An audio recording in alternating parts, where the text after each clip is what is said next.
Über die Erden musst barfuß gehen. Zirkt schon raus, die machen die blind. Dann kannst den Weg mit die Zeichen sehen. Das Wasser, den Wind.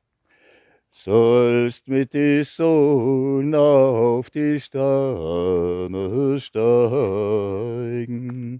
mit der nackerten Haut, dann wird die Erden dir bald zeigen,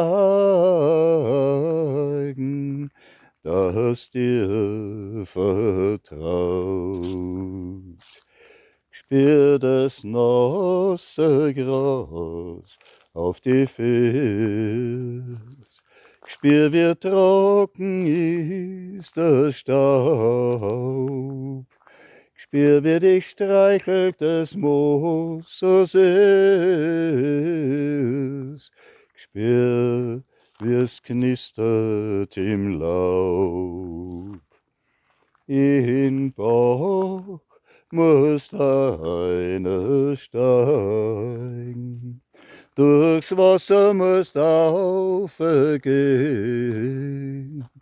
und dann Wasserfall musst dich stellen, mit dem Gesicht in die Höhe, mit der Wangen auf der in die Sonne die liegen.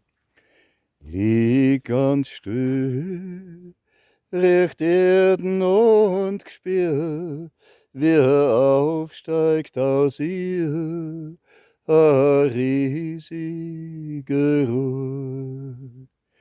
Und dann ist die Erden ganz nah bei dir.